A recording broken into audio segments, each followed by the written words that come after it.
सदाशिवसमारम्भां शङ्कराचार्यमध्यमाम् अस्मदाचार्यपर्यन्तां वन्दे गुरुपरम्पराम्। श्रुतिस्मृतिपुराणानाम् आलयं करुणालयं नमामि भगवत्पादं शङ्करं लोकशङ्करं। शङ्करं शङ्कराचार्यं केशवं बादरायणं सूत्रभाष्यकृतौ वन्दे भगवन्तौ पुनः पुनः। ईश्वरो गुरुरात्मेति मूर्तिभेदविभागिने व्योमवद्व्याप्तदेहाय दक्षिणामूर्तये नमः। गुकारस्वन्धकारो वैरुकारस्तन्निवर्तकः अन्धकारनिरोधित्वात् गुरुरित्यभिधीयते। ॐ सहना भवतु सहनौ भुनक्तु सह वीर्यङ्करवावहै तेजस्विनावधीतमस्तु मा विद्विषावहै। ॐ शान्तिः शान्तिः शान्तिः। ॐ पूर्णमदः पूर्णमिदं पूर्णात् पूर्णमुदच्यते पूर्णस्य पूर्णमादाय पूर्णमेवावशिष्यते। ॐ शान्तिः शान्तिः शान्तिः। ॐ ईशावास्यम् इदं सर्वं यत्किञ्च जगत्यां जगत् तेन त्यक्तेन उज्जीताः मा कृतः कश्यस्विद्धनं कुर्वन्नेव इह कर्माणि जिजीविषेत् शतं समाः एवं त्वयि न अन्यतेतोऽस्ति न कर्म लिप्यते नरे।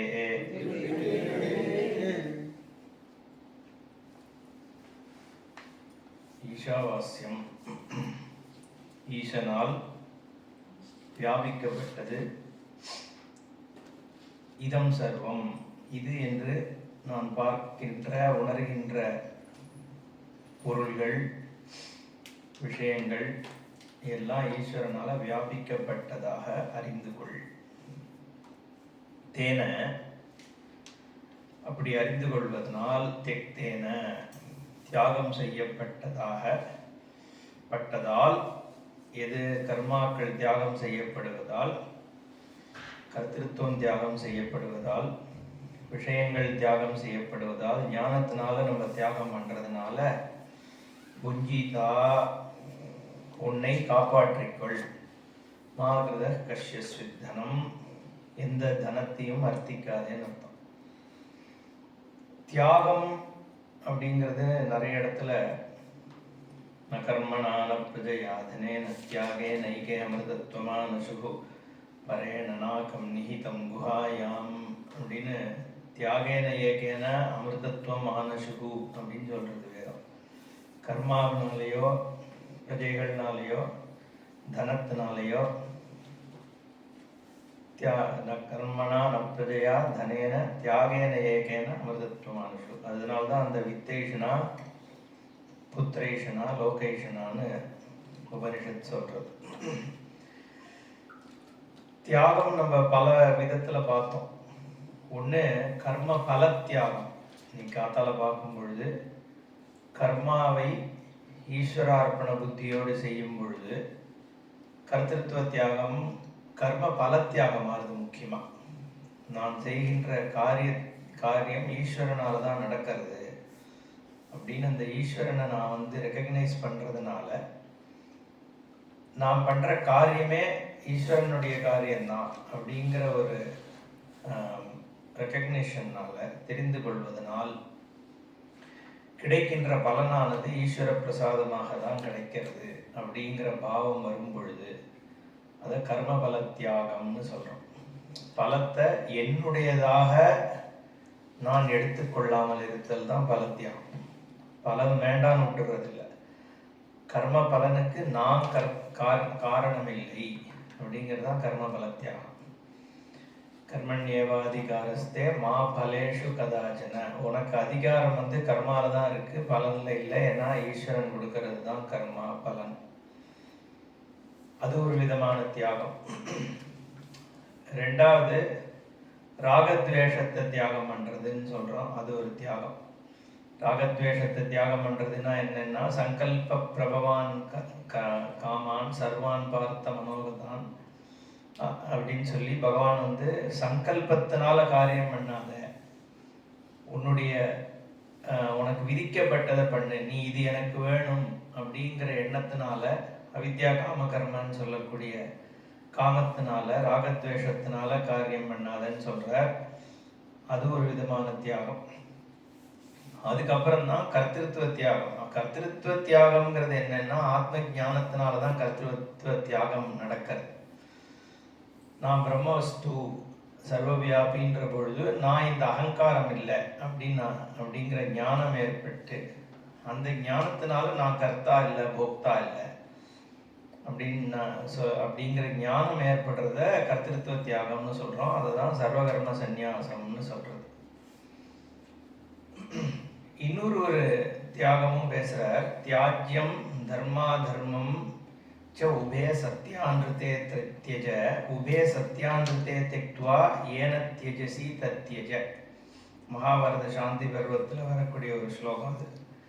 தர்மா தர்மத்தையே தியாகம் பண்ணு, சத்தியம் அன்ருத்தம் தர்ம அதர்மம் எல்லாத்தையும் தியாகம் பண்ணி, எதனால் அதை தியாகம் பண்றியோ அதை ஸ்வரூபம் ஞானத்தினால தியாகம் பண்ணு. இது எல்லாத்தையும் சேர்த்து மகாபாரத வாக்கியம் இருக்கு. ஓகே, இன்னும் பல விதமான தியாகங்கள் பேசப்படுறது. சர்வ பரிகிரக தியாகம், இதெல்லாம் வந்து சந்நியாச லட்சணமான தியாகம். நம்ம ஏற்கனவே சொன்னோம், சந்நியாசம்ங்கிறது ஒரு லைஃப் ஸ்டைல். ரெண்டு லைஃப் ஸ்டைலை வந்து ஞானத்திற்கு சொல்றது, பிரவருத்தி மார்க்கம் நிவர்த்தி மார்க்கம்னு. பிரவருத்திங்கிறது தான் கர்மயோகம்னு பார்த்தோம், நிவர்த்தி மார்க்கம்ன்றது விவிதிஷா சந்நியாசம். இது ரெண்டுத்திலையுமே பரிகிரகம் கூடாது அப்படிங்கிற ஒரு வாக்கியம் சொல்லப்படுறது. சந்நியாசியாகவே இருந்தாலும் கூட சேர்த்து வைக்காத அப்படிங்கிறத அபரிக்கிரகம் அப்படின்னு அங்கேயும் சொல்றோம். கிரகஸ்தனா இருக்கும் போதும் பரிகிரக தியாகம் பண்றேன்னு சொல்றது, அது ஒரு விதமான தியாகம். என்னென்ன விதமான தியாகங்கள்லாம் கீதையிலையும் சாஸ்திரத்தையும் சொல்லப்படுறதுங்கிறதுக்காக சொன்னேன். எதிர்ச்சா லாப சந்துஷ்டா துவத்வாதீதோ விமத்சரா, இதெல்லாமே தியாகத்துல சேர்த்தி. சரி, இப்போ தேன தியக்தேன புஞ்சீதாக மாகிருத கஷ்யஸ்வித்தனம் அப்படிங்கிறதுனால, ஆனா இந்த இடத்துல ஈஸ்வர ஸ்வரூபந்தான் எல்லாங்கிறதுனால கர்த்தத்துவ போக்திருத்துவ தியாகம் ஆறுது அப்படிங்கிறதான் முக்கியமாக சொல்லப்பட்டது. அப்புறம் ரெண்டாவது வருஷம் ஆரம்பிச்சிருந்தோம். குருவன்னேவ இக கர்மாணி ஜிஜி விஷயத்து சதகம் சமாக ஏவம் துவயி ந அந்நியதே இதஹா அஸ்தி ந கர்ம லிப்பியதே நரே. இதுல வந்து கர்ம யோகம்னா என்னன்னு இப்போ காத்தால பார்த்தோம். அடுத்தது அதாவது சித்த சுத்தியை பார்த்தோம். இப்போ சித்த நைஷ்சல்யம் பத்தி பார்க்கலாம்னு நான் சொன்னேன். ரெண்டு விதமான பிரதிபந்தம் வந்து நமக்கு இருக்கு ஞானத்திற்கு. ஒன்று நான் சொன்னது அதிருஷ்டம், என்னோட ராகத்வேஷம், என்னோட வாசனை சம்ஸ்காரத்தினால இருக்கக்கூடிய பிரதிபந்தங்கள். அது இன்னதுன்னு நான் குவாலிஃபை பண்ண முடியாது. ஏதோ ராகத்வேஷம் இருக்கு, விருப்பு வெறுப்புகள் இருக்கு, அது வந்து என்னை வந்து அலக்கழிக்கிறது. அதுக்கு கர்மயோகம் பண்ணணும்ன்றத பார்த்துட்டோம்.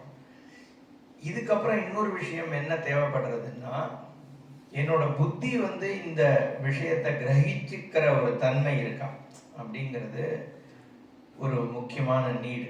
இந்த ஞானம் அடையும் பொழுது புத்தி வந்து ஒருநிலைப்பட முடியல அப்படிங்கிற பொழுது இந்த ஞானத்தை வந்து நான் கிரகிச்சிக்க முடியாது. அதனால சித்த நைஷ்சல்யம்னு ஒன்று சொல்றோம். நிశ్చலத்துவம், சலனம்னா நகர்ந்துட்டே இருக்கிறது, ஒன்றுத்துலேருந்து ஒன்று போயிட்டு இருக்கிறது.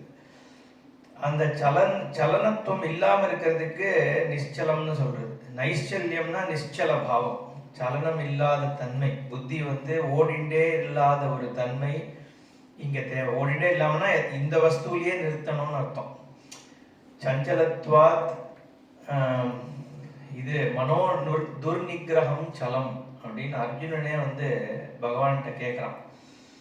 மனசுங்கிறது வந்து ஒரு நிலையில இருக்க மாட்டேன்றது, அது அங்கேயும் இங்கேயும் போயிட்டு தானே இருக்கு. நம்ம தியானம் ஏன்னா தியான யோகம் பண்ணும் பொழுது பகவான் என்ன சொல்றாருன்னா, சுச்சௌ தேசே பிரதிஷ்டாப்பிய ஸ்திரமாசனம் ஆத்மனா, ஒரு சுத்தமான இடத்துல உட்காந்துட்டு ஒரு ஆசனத்தை போட்டுட்டு கண்ணை மூடிட்டு 2 புருவத்துக்கு நடுவில் கண்ணை வச்சுட்டு நீ தியானம் பண்ணு அப்படின்னு சொல்கிறார். அதுக்கப்புறம் எப்படிலாம் பண்ணணும், இந்த நிதித்தியாசனத்தை பண்ணணும்னு சொல்லிட்டு வர்றார் 6ஆம் அத்தியாயத்தில்.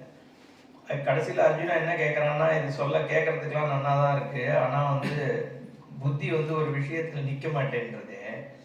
ஏன்னா புத்தியினுடைய தன்மை வெவ்வேறு விஷயத்துக்கு ஓடிட்டு இருக்கு. இதுக்கு என்ன பண்ணுறது அப்படின்னு அவன் கேட்குறான். பகவான் சொல்கிறார், புத்தினாலே மைண்டுனாலே அது ஒரு விஷயத்துல இன்னொரு விஷயத்துக்கு போனால் தான் அது மைண்டு. ஒரு மரத்தை பார்த்தேன்னா அடுத்த 3 கிலோமீட்டருக்கு அந்த மரமே என் மைண்டில் நின்றுட்டு இருக்குன்னா மைண்ட் ஒர்க் ஆகலைன்னு அர்த்தம் என்ன. ஸோ மைண்டு ஒன்றுத்துலேருந்து இன்னொன்றுத்துக்குள்ளே போயிட்டு தான் இருக்கும். அதுவும் இல்லாமல் மைண்டுடைய திங்கிங் ப்ராசஸ் செயின் திங்கிங்னு பேர். அன்னைக்கு சொல்லிட்டு இருந்தேன் அவர்கிட்ட. செயின் திங்கிங்னா என்னென்னா, இப்போ ஒரு விஷயம் நினைக்கு, இப்போ லேப்டாப் என் கண்ணில் படுறது, லேப்டாப்பில் பார்த்தோன்னே ஐயோ சார்ஜ் இல்லையேன்னு எடுத்தது தோணும். சார்ஜ் கம்மியாக எடுத்துன்னு சார்ஜர் அங்கே வச்சுட்டு வந்துட்டேனே ரூமில் போகும். அப்புறம் ரூம் பூட்டாமல் விட்டுட்டு வந்துட்டேனோன்னு போகும். பூட்டுனோடனே அங்கேருந்து சாவிக்கு போகும். சாவி அன்றைக்கி எடுத்துகிட்டு இருக்கும்போது அங்கே வச்சேன், அவர் என்கிட்ட சாவி எடுத்து கொடுத்தாரேன்னு போகும். அப்புறம் அவர் என்ன பண்ணாருன்னு போயிடும், அங்கேயோ போயிடும்.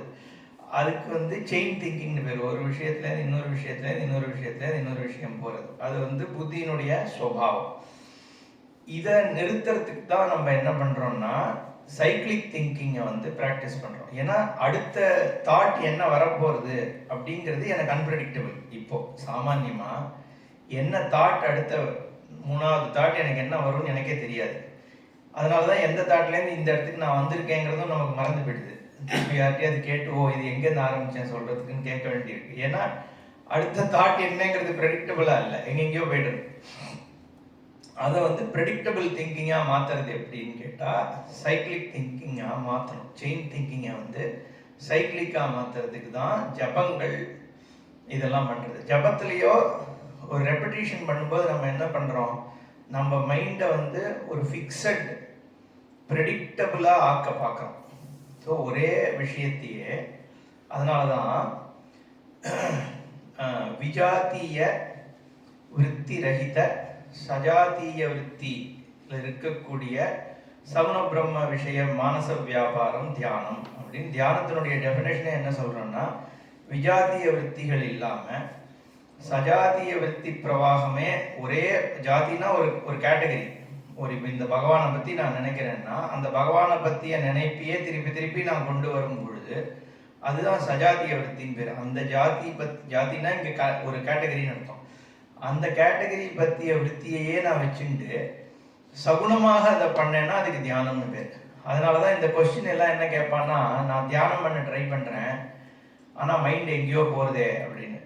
தியான டெஃபினேஷன் என்ன சொல்கிறார் பகவான், எதோ எதோ நிச்சரதி ததஸ்ததா நியமிய அப்படின்னு சொல்கிறார். அதாவது எப்பப்பெல்லாம் மைண்டு நீ எந்த விஷயத்தில் தியானம் பண்ண ட்ரை பண்ணுறியோ அதுக்கு வெளியில் போகிறதோ அப்போ திருப்பி மைண்டை கொண்டு இதில் வை. அப்படின்னா என்ன அர்த்தம்னா, அந்த திருப்பி கொண்டு மனசை இதில் வைக்கிற ப்ராசஸ்க்கு தான் தியானம்னே பேர்.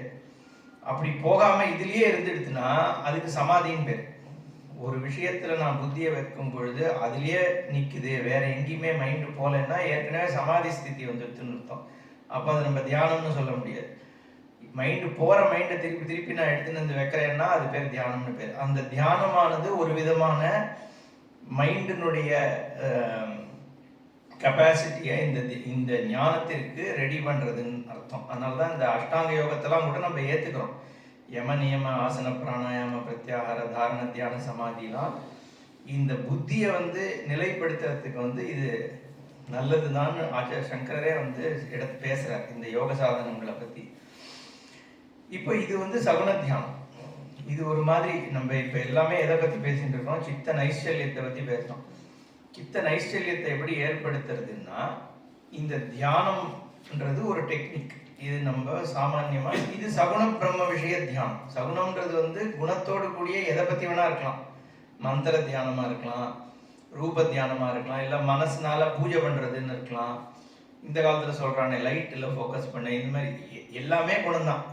எதா இருந்தாலும் சகுன உபாசனை தான். அது வேறு இடத்துலேருந்து மைண்டை திருப்பி திருப்பி அதுக்கு எடுத்துன்றது. அதனால் செயின் திங்கிங்லேருந்து சைக்கிளிக் திங்கிங் எடுத்துன்னு போகிறேன். பட் பொதுவாக ஒரு மந்திரத்தோட பண்ணும்பொழுது, மந்திரங்களுக்கு எப்போவுமே சப்த விசேஷம் அர்த்த விசேஷம் ரெண்டு உண்டுன்னு சொல்கிறது. சப்த விசேஷமும் உண்டு, சப்தமும் பியூரிஃபை பண்ணுறது.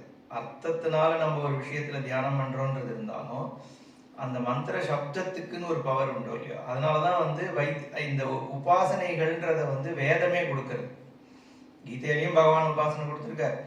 ஒவ்வொரு உபனிஷதும் பொதுவாக மோஸ்ட் ஆஃப் த உபனிஷத் இதில் பெருசாக உபாசனை ஸ்பெசிஃபிக்காக சொல்லப்படலைன்னாலும் தைத்திரியம், சாந்தோக்கியம், பிருதாரண்யகம் எல்லாத்துலேயுமே உபாசனைகள் சொல்லப்படுறது. அந்த உபாசனைகள் சித்த நைச்சல்யத்துக்கு தேவைங்கிறதுனால உபனிஷத்து ஆரம்பத்தில் 2-3 அத்தியாயங்கள் உபாசனை பற்றி தான் இருக்கும். அகங்கிரக உபாசனை அது இதெல்லாம். இதெல்லாம் என்ன பண்ணுறதுன்னா புத்தியை ஒருநிலைப்படுத்தி இந்த ஞானத்திற்கு ஹேத்துவாக அப்போ சித்த நைச்சல்யத்தை அது ஏற்படுத்துறது. இந்த சித்த நைச்சல்யம் இப்போ நான் சொன்னது சகுன பிரம்ம விஷய மானச வியாபாரம் நான் சொன்னேன். சகுனத்தை மட்டும்தான் தியானம் பண்ண முடியுமா? நிர்குணத்துக்கு என்ன பண்ணுறோம் அப்படின்னு கேட்டால் அதுக்கு தான் நிதித்தியாசனம்னு நம்ம சொல்கிறோம். ஸ்ரவண மனன நிதித்தியாசனம். ஏன்னா நிர்குணத்தை நம்ம தியானம் பண்ண முடியாது. ஏன்னா இப்போ நான் ஏற்கனவே காத்தால சொன்ன மாதிரி கான்சியஸ்னஸ்னால் அதை நம்ம ஆப்ஜெக்டிஃபையே பண்ண முடியாது. நிர்குண பிரம்மத்தை எப்படி தியேயமாக்குவேன்? ஏன்னா என் பர்செப்ஷன்லேயே இல்லாத ஒன்றுத்தை அதை தியேய வஸ்துவாக்கி அதை நான் தியானம் பண்ணுறேன்னு நம்ம சொல்ல முடியாது. அதனால தான் ஆத்மா எக்ஸ்பீரியன்ஸுங்கிறதுக்கெலாம் அர்த்தமே கிடையாது. உட்காந்து தியானம் பண்ணி ஆத்மாவை அனுபவத்தில் எடுத்துன்னு வரணும், எக்ஸ்பீரியன்ஸ் பண்ணணும். முதல்ல book knowledge alone is not enough. First you listen to இங்கிலீஷில் தான் இது சொல்லப்படுறது மோஸ்ட்லி. முதல்ல இதை கேட்டு முடிச்சுட்டு எங்கேயாவது உட்காந்து அதை தியானம் பண்ணிகிட்டே இருந்தேன்னா அப்படியே கொஞ்சம் கொஞ்சமாக திடீர்னு ஒரு நாள் அந்த ஆத்மா டக்குன்னு நிற்கும். அந்த எக்ஸ்பீரியன்ஸ் வந்ததுக்கு அப்புறம் தான் ஒருத்த ஞானி ஆகலாம் அப்படின்னு 99% அப்படிதான் நம்ம நினைக்கிறோம். சாதாரணமாக ஆத்ம ஞானம்னா என்னென்னா அது கேட்கறதுனால ஒன்றும் இல்லை, கேட்கறதுனால தியரி தெரிஞ்சு விடுது. தியரியை தெரிஞ்சிட்டதுக்கு அப்புறம் நம்ம ப்ராக்டிக்கலாக அதை அப்ளை பண்ணோம். வெறும் வேதாந்தம் கேட்டால் போறாது, ப்ராக்டிக்கலாக அப்ளை பண்ண அப்படின்லாம் நம்ம பீப்புள் சொல்றது. வெறும்னா இவர் கேட்டவர் கிடையாது, அவரெல்லாம் அனுபூதி பண்ணவர், அடைஞ்சவர், அப்படி இப்படிலாம் சொல்லுவா. அதுக்கு எல்லாத்துக்கும் என்ன அர்த்தம்னா இவனுக்கு புரியலன்னு அர்த்தம். வேதாந்தம் அதை அப்படி சொல்றான், அவ்வளவுதான். என்ன அதனால எந்த விதமான அனுபவமுமே ஆத்மாவினுடைய அனுபவம் தான். அந்தந்த அனுபவம், எல்லா விதமான அனுபவத்தினுடைய சாரமே ஆத்மா தான். அனுபவங்கள் எல்லாமே ஆத்மா தான், ஆத்மாவுக்கு தான் ஏற்படுறது. ஆத்மாவால தான் அனுபவங்கள் இருக்கு. அனுபவங்களுடைய கண்டென்ட்டும் ஆத்மா தான். அதனால தனியா ஒரு விதமான அனுபவம் இருந்தாதான் நான் ஆத்மாவை தெரிஞ்சுக்கணும்னு இல்லை. எல்லா விதமான அனுபவமே ஆத்மால தான் இருக்கு. அப்போ இப்போ என்னை பார்த்து இந்த சப்தத்தை கேட்டுட்டு இருக்கோமே, இந்த அனுபவமே சர்வாத்ம பிரம்மன் தான். அப்போ இந்த க்ஷணம் அந்த வஸ்துவை புரிஞ்சுக்கலன்னா எங்கேயோ உட்காந்துக்கிறதுனாலையும் புரிஞ்சுக்க முடிய போறது இல்லை. அதனால நம்ம ஸ்ரவணத்துல மட்டும்தான் ஞானம் ஏற்படுறது. அது ஆப்ஜெக்டிஃபை பண்ண முடியாது அந்த வஸ்துவை. அப்போ நிதித்தியாசனம்ங்கிறது ஏன் பண்றோம்னா இந்த ஸ்ரவணத்துல ஏற்பட்டிருக்கிற ஞானத்தை திருடம் பண்றதுக்காக நிதித்தியாசனம் பண்றோம். சுவாபாவிகமா சில பிரவൃத்திகள்லாம் இருக்கும். மைண்ட் ஈவன் தோ இந்த ஞானம் ஏற்பட்டாலும் 100% இந்த ஞானத்துல நிஷ்டையில இருக்கும்னு சொல்ல முடியறது இல்லை. அதுக்கு காரணம் என்னன்னா, இத்தனை நாளா நான் என்ன தேகம் தான் நினைச்சுட்டு இருக்கேன், இத்தனை ஜென்மாவா நான் என்ன இந்த ஜீவனை எடுத்துட்டு இருக்கேன். அப்போ இந்த ஞானம் எனக்கு அவைலபிளா இல்லை. அந்த அவைலபிலிட்டி இன்க்ரீஸ் பண்றதுக்கு தான் நிதித்தியாசனம். முதல்ல மனநத்தினால சந்தேகத்தெல்லாம் நிவர்த்தி பண்ணிட்டு நிதித்தியாசனத்தினால சுவாபாவிக பிரவೃத்தியை நீக்குன்னு சொல்றோம். சில பேர் பிரம்ம நிஷ்டைங்கிறதே இந்த நிதித்தியாசனத்துல உட்கார்ந்து பண்றதுதான் எடுத்துக்கிறோம். அதுவும் சரி கிடையாது. நிஷ்டைன்றது நம்ம சகஜ நிஷ்டையை தான் பேசுறோம். நம்ம மனசு எங்க போயின்னு இருந்தாலும், நம்ம என்ன காரியம் பண்ணிட்டு இருந்தாலும், எவ்வளோ திக் ஆஃப் த ஆக்ஷன்ல இருந்தாலும் அந்த ஆக்ஷனுமே பிரம்மன் தான் அப்படிங்கிற ஒரு கிளாரிட்டி அண்ட் விஷன் யாருக்கு வந்துடுதோ அவன் தான் பிரம்மனிஷ்டன். அவனை தான் ஜீவன் முக்தன்னு சொல்றான். அவன் எந்த காரியத்துல ஈடுபட்டு இருக்கும் பொழுதும் அந்த காரியமாக இருக்கக்கூடிய விஷயங்கள் பிரம்மன் தான். அந்த அளவுக்கு அவனுக்கு திடமான நிஷ்டம் விருத்தி வரும் பொழுது அவனை பிரம்மனிஷ்டன்னு சொல்றோம். ஓகே, இப்போ இது ரெண்டுமே நிதித்தியாசனமாக இருந்தாலும் சகுன பிரம்ம விஷயமா இருந்தாலும் இது ரெண்டும் என்ன, சித்த நைச்சல்யம் தான். சித்த நைச்சல்யத்துக்கான விஷயம்தான். இது அதிகாரித்துவம் வர்றதுக்கு முன்னாடி இருக்கிறதுனால சித்த நைச்சல்யம்னு சொல்றோம். நிதித்தியாசனத்துக்கும் ஹேத்துவாக நம்ம அதை யூஸ் பண்ணிக்கலாம். ஓகே, இப்போ இதுக்கப்புறம் குவாலிஃபை ஆனதுக்கு அப்புறம் ஒருத்த ஞானத்துக்கு ரெடி ஆகிடும். அதனால தான் இங்கே என்ன சொல்றது வேதம், குருவன்னேவைக கர்மாணி ஜிஜி விஷயத் சதகம் சமாக ந தொயி ஏவம் தொயி ந அந்நிய இத்தகா அஸ்தி ந கர்ம லிப்பியத்தேனரே. கர்ம ஒன்றை தொடாமல் இருக்கணும்னா இதை தவிர லைட் எரியுது, இதை தவிர உனக்கு இதை விட்டா வேற வழி இல்லை அப்படின்னு வேதம் சொல்றது. இது ஒண்ணுதான். இந்த மாதிரி பண்ணும் பொழுதுதான் கர்மா அவனை தொடாம இருக்கு. அது ஏன்றதை நம்ம பார்த்தோம். கர்த்தத்துவ போக்திருத்துவம், போக்தாதான் வந்து கர்மா அவனை தொடறது இல்லைன்னா என்ன அர்த்தம்? கர்மா அவன்கிட்ட இம்ப்ரின்ஸ் எதுவும் விடுறது இல்லைன்னு அர்த்தம், வாசனை விடுறது இல்லைன்னு அர்த்தம். அதுதான் அர்த்தம். கர்மா அவனை தொடறது இல்லைன்னா ஒண்ணு பாப புண்ணியம் வர்றது இல்லைன்னு அர்த்தம், இன்னொன்னு இம்ப்ரின்ஸ் எதையும் உங்ககிட்ட விடுறது இல்லை. இம்ப்ரின்ஸ் விடாம இருக்கணும்னா நீ அதனால அஃபெக்ட் ஆகலைன்னு அர்த்தம். அதனால எப்ப அஃபெக்ட் ஆகாம இருப்ப, கர்ம பலன் வந்து உன்னை வந்து பந்தப்படுத்தலைன்னா, கர்ம பலனை பத்தி நீ கவலைப்படலைங்கிற பொழுது அந்த கர்மா அவனை தொடறது இல்லை. பத்மபத்திரம் இவாம்பசான்னு சொல்றாரு இல்லையா கீதையில, தாமரை இலையில தண்ணி இருக்கா மாதிரி நீ அவன் இருக்கான். அப்படின்னா என்ன அர்த்தம்னா, இது எந்த காரியமுமே அவனை தொடறது இல்லை, ஏன்னா பிரம்மன் தான் இருக்கு அப்படிங்கிற ஞானத்துல இருக்கிறதுனால. அடுத்தது அசுர்யா நாம தே லோகாஹ அந்தேன தமசாவிருதாஹ தான்ஸ்தே பிரேத்ய அபிகச்சந்தி ஏகேச்ச ஆத்மஹனஹ ஜனாஹ. இந்த மந்திரம் என்ன சொல்றதுன்னா, இந்த ரெண்டாவது மந்திரத்துல வந்து யாரை பத்தி சொல்லியிருக்கு?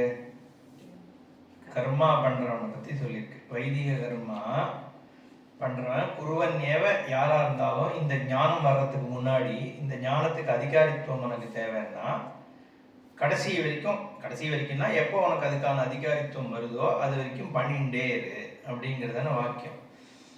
இதுக்கப்புறம் நேரடியா ஒரு ஸ்டன்னிங் மந்திரம். இது என்ன சொல்லுதுன்னா, அசுரர்களுடைய லோகம்ன்ற லோகத்தை அந்தேன அசுர்யா நாமதே லோகா, அசுரர்களுடைய லோகம் என்று சொல்லப்படுவதாகிய, நாமன்றது ஆக்சுவலி அதுக்கு அர்த்தம் கிடையாதுன்னு சொல்லிட்டார் பாஷிகாரர், அசுரலோகத்தைன்னு அர்த்தம். இங்க அந்தேன தமசாவிருத்தாக, அந்தம்னா இருட்டு தாமசத்தால சூழ்ந்து இருக்கக்கூடிய அந்த அசுரலோகத்தை பிரேத்திய அபிகச்சந்தி, இந்த யாக யஜ்ஞங்கள் செய்பவர்கள் வந்து அந்த அசுரலோகத்தை போய் அடைகிறார்கள். ஏகேச்ச ஆத்மஹனோ ஜனாஹா, தன்னைத்தானே கொன்று கொண்டிருக்கக்கூடிய, ஆத்மஹானா வந்து தற்கொலை செய்து கொள்ளக்கூடியவர்களாகிய இவர்கள் இந்த அசுரலோகத்தை போய் அடைகிறார்கள்ன்றது லிட்ரல் மீனிங். என்ன இப்போ என்ன கேள்வி வரும்னா, இவனா வைதிக கர்மா வேதம் சொல்றத பண்றான், அப்ப இவன் வந்து அசுரர்களுடைய லோகத்தை போய் அடையறான்னு சொல்லியிருக்கேன் இருக்கு அப்படிங்கிற கேள்வி வருது. அப்போ பாஷிகாரர் அதுக்கு சம்பிரதாயத்துல இதுக்கு அர்த்தம் கொடுக்குறார். அசுர்யாஹா, இது கொஞ்சம் பாஷம் பார்க்கலாம், இன்ட்ரெஸ்டிங்கா இருக்குன்றதுக்காக படிக்கிறேன். பரமாத்ம பாவம் அத்வயம் அபேக்ஷிய தேவாதயா அப்படி அசுராஹா அப்படின்னு சொல்றாரு. தேவர்களுக்குமே அசுரர்கள்னு தான் அர்த்தம்.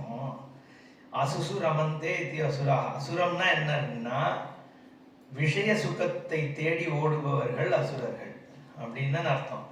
அப்போ தேவர்கள் என்ன பண்றா, அவனுமே விஷய சுகத்தை தேடி ஓடுறாங்கிறதுனால பரமாத்ம பாவம் அத்வயம் அபேட்சிய, ஆத்மஸ்வரூபமாகிய இந்த சர்வாத்ம பூர்ணஸ்வரூபத்தை கம்பேர் பண்ணும் பொழுது அந்த ஸ்வரூபத்தை விட்டு எவெல்லாம் தள்ளி போறானோ எல்லாரும் அசுர சமம் தான் சொல்லிட்டார். அதனால தேவர்களுடைய லோகத்துக்கு தான் யஜ்ஞம் பண்றவா போறா.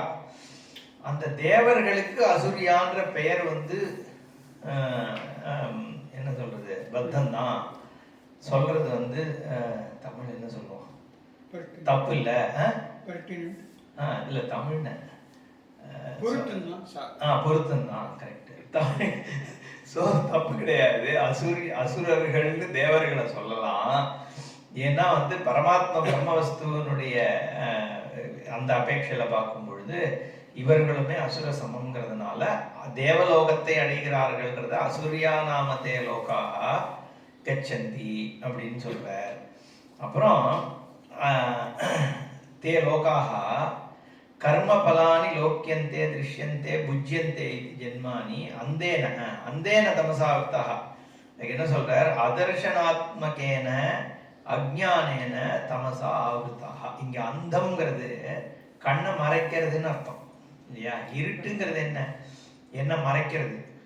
அப்போ அந்தம்ங்கிறத இந்த இடத்துல அவித்தியைன்னு எடுத்துக்கிறார். ஏன்னா இவன் கர்மாவை பண்றான்னா ஆத்ம அவித்தியை இருக்கிறதுனால தானே இவன் கர்மாவை பண்றான். யஜ்யத்தை வந்து எனக்கு இது கிடைக்கணும், எனக்கு சொர்க்கம் கிடைக்கணுங்கிறதுனால தானே இவன் வாஜ்பேயமோ சோமயாகமோ பண்ண போறான். அப்போ அவித்தியினாலேய இருட்டினால் தமசா ஆவృத்தா, சொரூப அஜ்ஞானத்தினால வந்து கவர் செய்யப்பட்டது, மூடப்பட்டதாக இருக்கக்கூடிய இவனுடைய புத்தி இத பண்றதுனால இவன் தேவலோகத்தை போய் அடையறான் அப்படிங்கிறதா இந்த வாக்கியத்தினுடைய அர்த்தம். அசுரியா நாமத்தே லோகாக அந்தேன தமசாவித்தாக தான்ஸ்தே பிரேத்திய அபிகச்சந்தி ஏகே ச ஆத்மஹனோ ஜனாக. ஆத்மஹானி பண்றான் இவன் அப்படிங்கிறது நமக்கே புரியும். ஏன் ஆத்மஹானி பண்றான்னு சொல்றோம்? சாஸ்திரம் சொல்றதுன்னா ஆத்மாங்கிறது என்ன? ஆத்மவஸ்து அஜரம் அமரம்ன்றதெல்லாம் ஆகிய குணங்களுடைய சுரூபம் நம்மளோட சுரூபம். அஜரம்னா வயதாகின்ற தன்மை நமக்கு கிடையாது, சுரூபத்துக்கு கிடையாது. இப்போ நம்ம உடம்பு மாறிண்டே இருக்கு, இருந்தாலும் அந்த உள்ள அனுபவிச்சுட்டு இருக்கிற ஆள் இருக்கானே அந்த சைதன்யத்துக்கு வந்து கண்ணாடியை பார்த்தாதான் ஓ நான் இப்ப இவ்வளவு வயசானவனா தெரியறேனான்னு நம்மளே தெரிஞ்சுக்கிறோம். இல்ல வெளியிலேருந்து யாரோ ஒருத்தன் பார்த்துட்டு என்ன உனக்கு இவ்வளவு வயசாயிடுது அப்படின்னு நமக்கு தெரியறதோ அது யாராவது சொன்னாதான் தெரியறது. ஏன் உள்ள இருக்கிற அந்த பிரகாசத்துக்கு வந்து அது வயசால அது. அதனாலதான் வந்து இந்த கீதையில சொல்லும் பொழுதும் குழந்தையில இருந்து எப்படி துணியை மாத்துற மாதிரி இதுவும் உடம்பு மாறிண்டே இருக்கு, அதுக்கப்புறம் வேற ஒண்ணுத்துக்கு போறான்னு சொல்றாரு இல்லையா பகவான். ஏன்னா உள்ள இருக்கிற அந்த ஆத்ம ஜோதிக்கு வந்து அதுக்கு வயசாகிறது இல்லை, அது அப்படியேதான் பார்த்துட்டு இருக்கு. அதனால அந்த அஜர அமர நித்தியமாகவும் இருக்கு. அப்போ ஆத்ம வஸ்து என்னன்னா வயோதிகத்தன்மையோ மரணம்ங்கிறதோ இல்லாத ஆத்மா. இவன் அந்த ஆத்மாவை விட்டுட்டு இந்த உடம்ப ஆத்மான்னு எடுத்துக்கிறதுனால மரணத்தை ஸ்வீகரிச்சுக்கிறான் இல்லையா? மரணம் இல்லாத ஆத்மாவை விட்டுட்டு வயோதிகத்தன்மைன்றது இல்லாத ஆத்மாவை விட்டுட்டு வயோதிகத்தன்மையும் மரணமும் இருக்கக்கூடிய உடம்பை தான் எடுத்துக்கிறதுனால இவன் மரணத்தை ஸ்வீகரிச்சுக்கிறான். மரணம் இல்லாதவன் மரணத்தை ஸ்வீகரிச்சுக்கிறான்றத ஆத்மஹனஹான்னு சொல்றது சாஸ்திரம். தற்கொலை செஞ்சுக்கிறவனுக்கு சமம். ஏன்னா மிருத்தியை இவனே ஸ்வீகரிச்சுக்கிறானே. உயிர் போகாத தன்மையுடைய ஒருத்தன் உயிர் போகக்கூடியதுதான் நான் எடுத்துக்கும் பொழுது அவன் தற்கொலை பண்றதுக்கு தானே சமம், தன்னை தானே கொல்றதுக்கு சமம். அதனால ஆத்மஹனோஜனான்னு அஜ்ஞானியை வந்து இங்க வந்து தூஷணம் பண்றது இந்த வாக்கியம். இந்த ஒண்ணு மட்டும்தான். அடுத்த 4 மந்திரங்கள் வந்து ஆத்மவஸ்து எப்படிப்பட்டதுங்கிறத சொல்ல போறது. அதனால முதல்ல அதை நோக்கி நம்மளை திருப்புறதுக்காக இந்த அஜ்ஞானியை பத்தி முதல்ல அவன் அஜ்ஞானிகள் வந்து சொர்க்கலோகத்துக்கு போனாலும் கூட ஆத்மாவை கொள்றவர்களுக்கு தான் சமம். ஏன்னா வந்து பரபிரம்ம வஸ்துவை விட்டுட்டு இந்த அனுபவங்களை தேடி ஓடுறான்ற அர்த்தத்துல அதை சொல்றது. அநேஜத்து ஏகம் மனசா ஜவீயா நயேன தேவாஹ ஆப்னுவன் பூர்வமர்ஷத் தத்தாவதஹ அன்யான் அத்யேதி திஷ்டத் தஸ்மின் அபஹ மாதரிஷ்வா ததாதி. இது ரொம்ப இன்ட்ரெஸ்டிங் மந்திரம். இது நம்ம லிட்ரலி பார்த்தோம்னா என்ன, அசைவில்லாததாகிய இந்த ஒரு சுரூபமானது அநேஜ தேகம். ஏஜத்துனா ஏஜ் கம்பெனி, லிட்ரல் மீனிங் நம்ம பார்ப்போம். கம்பனம்னா அசைக்கிறது. அசைவு இல்லாததாகிய சலனம் இல்லாததாகிய இந்த ஒண்ணு என்ன பண்றதுன்னா மனசா ஜவியா, மனசோட வேகமா ஓடுறதும். மனசோட வேகமா ஓடுற இத ஏன தேவா ஆப்னுவன், தேவர்களும் ஓடி போய் இதை பிடிக்க முடியலையா. எது வந்து மனசோட வேகமா ஓடுறதோ அதை வந்து தேவா ந ஆப்னுவன், தேவர்களை வந்து அது தேவர்களால் அதை பிடிக்க முடியல, தேவர்கள் துரத்தி ஓடினாலும் தேவர்களை தாண்டி அது முன்னாடி போய் நின்றுடுதான். இந்த பூர்வ மருஷத்து தத் தாவதா, அந்த மாதிரி ஓடக்கூடிய அந்த வஸ்து அந்யான் அத்தியதி, எல்லாத்தையும் தாண்டி தாண்டி கவர் பண்ணிட்டு போயின்னு இருக்கு. தஸ்மின் அப்பஹா மாதரிஷ்வா ததாதி, மாதரிஷ்வானா வாயு, வாயுவும் அதை துரத்தின்னு ஓடுறதுங்கிற மாதிரி நம்ம சாமானிய அர்த்தம் பார்க்கலாம் இல்லையா. ஏன்னா இந்த ததாதிங்கிறது தாரைத்தாங்கிற அர்த்தத்துல கொண்டு வர, பட் இதுக்கு ஆக்சுவலி அர்த்தம் என்னன்னு பார்க்கணும். இப்போ பாஷிகாரர் தான் அதுக்கு இந்த மாதிரி மந்திரங்களுக்கு நம்ம எப்படி அர்த்தம் பண்றது, எதை சொல்றது வேதம், யாரு ஓடுறா, அது எப்படி வந்து மனசோட வேகமா ஓடுறது, மனசு தான் வேகமா ஓடக்கூடிய விஷயம், மனசை விட ஒண்ணு வேகமா ஓடுறது, அப்படி ஓடுறத தேவர்கள் வேற துரத்துறான்னு இருக்கு. என்ன துரத்தினாலும் அது தேவர்களுக்கு முன்னாடி ஓடிடுது அப்படின்னா இங்க நம்ம அர்த்தம் புரிஞ்சுக்கணும். தேவகான்றதுக்கு என்ன அர்த்தம், எது மனசோட வேகமா ஓடுற வஸ்து. அதுக்கு சொல்றாரு ஏஜ்டு கம்பெனி. நான் சொன்ன கம்பனம்னா சலனம். அப்போ தன்னுடைய நிலையை விடாததுன்னு அர்த்தம். ஸ்வ அவஸ்தா அப்ரச்சுதிகி தத் வர்க்கிதம் சர்வதா ஏகரூபம், ஒரே ஸ்வரூபமாக மாற்றம் இல்லாததாக இருக்கக்கூடிய வஸ்து. அது என்னது? பிரம்மவஸ்து தானே. அது ஒண்ணுதான் மாற்றத்திற்கு அப்பாற்பட்டு ஏகரசமாக இருக்கக்கூடிய வஸ்து. அந்த பிரம்மவஸ்துவானது என்ன பண்றது, மனசை விட வேகமா ஓடுது அப்படின்னா, மனசு ஒரு இடத்துக்கு ஓடுறதான், ஓடி போய் அங்க பார்த்தா ஏற்கனவே அங்க ஆத்மா இருக்குன்னு அர்த்தம். மனசுடைய பிரகாசம் அது உபாதி பேதத்தினால வித்தியாசம் இருக்குன்னு சொல்றார் பாஷ்யக்காரர். மனசுங்கிற உபாதி, அந்த உபாதி தான் ஓடுது. மனசனுடைய சுரூபமா இருக்கக்கூடிய ஆத்மா எல்லா இடத்துலயும் தான் இருந்துட்டு இருக்கு. இந்த மனசு வந்து ஒரு இடத்துக்கு போறது, இன்னொரு இடத்துக்கு போறது, போற இடத்துல ஏற்கனவே ஆத்மவஸ்து இருக்கு. ஏன்னா அது அனுபாதிகமாக சுரூபத்தகா எல்லா இடத்துலயும் ஆத்மவஸ்து தான் இருக்கு. இந்த உபாதி ஆகிய மனசு வந்து எங்க போனாலும் ஏற்கனவே அந்த ஆத்மா இருக்குன்றத சொல்றது வேதம். அப்போ சர்வ வியாபித்துவம் ஆத்மவஸ்து இருக்கு. எங்க அதுக்கு அடுத்த லைன் இன்னும் இன்ட்ரெஸ்டிங். தேவாஹா அப்படிங்கிறது இல்ல, இன்ஃபேக்ட் இங்க ஒரு டிஸ்கஷன் வேற பண்ற பாஷன் குயிக்கா பார்க்கலாம். கதம் விருத்தம், இது என்ன ஒரு ஆப்போசிட்டா இருக்கே. துருவம் நிச்சலமிதம் மனசஹா ஜவியஹா இதிச்ச. நீ முதல் சென்டென்ஸ் என்ன சொல்ற, அனஜது ஏகம் அப்படின்னு சொல்ற, அசைவில்லாதது நிலையாக இருக்கக்கூடியது இப்படிலாம் சொல்ற. ஆனா அது மனசோட வேகமா ஓடுதுங்கிற. இது விருத்தமா இருக்கே, அசைவு இல்லாம இருக்கிறது எப்படி ஓடும் அப்படிங்கிற கேள்வி கேட்கலாம். அதுக்கு அவர் சொல்றாருன்னா, ஏஷ தோஷா நிருபாதி உபாதிமத்வேன உபபத்தே. மனசுன்னு சொல்லும் பொழுது உபாதியை சொல்றோம், பிரம்மம்னு சொல்லும் பொழுது உபாதி இல்லாத தன்மை இருக்கக்கூடிய வஸ்து. அதனாலதான் நிறைஞ்சிருக்குங்கிறத நம்ம கரெக்டா புரிஞ்சுக்கணும். ஆதாரமாக இருக்கிறது, சத்தாவாக இருக்கிறதுன்னு சொல்றதுனாலதான் அது நிறைஞ்சிருக்குன்னு சொல்றோம். ஏன்னா எல்லாத்தினுடைய சத்தாவாகவும் இந்த சுரூபம் இருக்கு. அப்படிதான் புரிஞ்சுக்கணுமே ஒழிய நிஜமாவே மனசு ஒரு இடத்துக்கு ஓடி போச்சு, ஓடுற இடத்துல அது இருக்குன்னு அர்த்தம் இல்லை. என்னென்னலாம் மனசுன்னு சொன்னாலும் சரி, வஸ்துன்னு சொன்னாலும் சரி, அது எல்லாத்தினுடைய சத்தியத்துவம் எதுல இருக்கு, பிரம்மவஸ்துல தான் இருக்கு. அதனால இது நிறவயவ வஸ்துவாக இருக்கு, அது வந்து சோபாதிக்க வஸ்துவாக இருக்கு மனசு. அதனால இந்த மாதிரி சொல்றது தப்பு இல்லை அப்படின்னு சொல்றார். அடுத்தது மனசு ஏன் வேகம் அப்படிங்கிறதையும் பாஷ்யக்காரர் சொல்லிட்டாரு. ஏன்னா மனசுதான் இருக்கிறதுலே வேகமா ஓடக்கூடியது. சங்கல்பத்தினாலே தேவலோகத்துக்கு போயிடலாம் அப்படின்னு சொல்றாரு. சங்கல்ப விகல்ப லட்சணஸ்ய பிரம்மலோகாதியும் திருத்தம் கச்சதியாம். பிரம்மலோகத்துக்கு போகணும்னா கூட நினைச்ச க்ஷணத்துல பிரம்மலோகத்துக்கு போயிடுமாமா இந்த மனசானது. அவ்வளவு வேகமா ஓடுற மனசும் அது ஓடுற இடத்துக்கு முன்னாடி இது போய் நிக்கிறது, ஆத்மா அங்க இருந்துட்டு இருக்கு. அந்த அதனால மனசு ஜவியா. இந்த தேவாஹா, தேவர்களால வந்து இதை பிடிக்க முடியலன்னு ஒரு வார்த்தை இருக்கேன். நான் ஏன தேவா ஆப்னுவன்னு, தேவர்களாலையும் போய் இந்த ஆத்மாவை பிடிக்க முடியலன்ற வாக்கியம் இருக்கே. அதுக்கு என்ன அர்த்தம்னா, தியோதனாது தேவாஹா. திவ்ங்கிற வார்த்தைக்கு பிரகாசம் பண்ணக்கூடியவைன்னு அர்த்தம். ஸோ நமக்கு விஷயங்களை எது பிரகாசம் பண்றது, இந்திரியங்கள் தானே பிரகாசம் பண்றது. அப்போ இந்திரியங்களுக்கு தேவாகான்னு பேர் உண்டு. இங்க மட்டும் இல்ல, பல இடங்கள்ல தேவான்ற அர்த்தம் வந்து இந்திரியங்களுக்கு சொல்லப்படுறது. அப்போ தியோதனா தேவாகா சக்ஷுராதீனி இந்திரியாணி. இப்போ புரிஞ்சிருக்கும். அந்த ஆத்ம வஸ்துவை ஆப்ஜெக்டிவையே நம்ம பண்ண முடியாதுங்கிற பொழுது இந்திரியங்கள் எங்கேருந்து போய் ஆத்மாவை பிடிக்க முடியும்? துரத்தி துரத்தி ஓடினாலும் ஆத்மாவை பிடிக்க முடியல. என்ன ஏன தேவா ஆப்னுவன்னு அதுக்கு இது தேடி தேடி ஓடுறது, ஆனா ஆத்ம வஸ்துவை பிடிக்க முடியல. ஆப்னுவன்னு